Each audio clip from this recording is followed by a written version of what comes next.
Mga kapuso, bantayang mabuti ang inyong mga anak kapag namamasyal sa mga pampublikong lugar.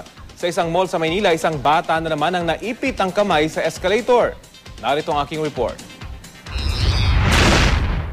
Wala pang isang buwan mula nang maipit ang kamay ng isang batang lalaki sa escalator ng Pure Gold Supermarket sa Caloocan. Pero eto't may bata na namang naipit sa escalator sa SM Manila.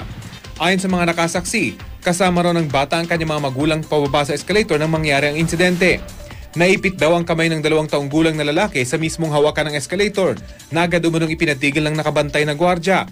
Pero umabot pa rin daw ng 10 hanggang 15 minuto bago tuloy ang natanggal sa pagkakaipit ang kamay ng bata. Buti na lang at gawa sa goma ang hawakan ng escalator, kaya wala raw tinamong galos o sugat ang kamay ng bata ayon sa mga saksi.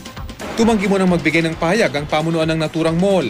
Wala ring reklamo o anumang record ng insidente sa General Assignment Section ng Manila Police District at maging sa MPD Station 5. Ayon sa isang eksperto, hindi nakapagtatakang puro bata ang naaaksidente sa mga escalator. Makikita po naman ninyo na bata lang yung naiipit eh. Hindi adult.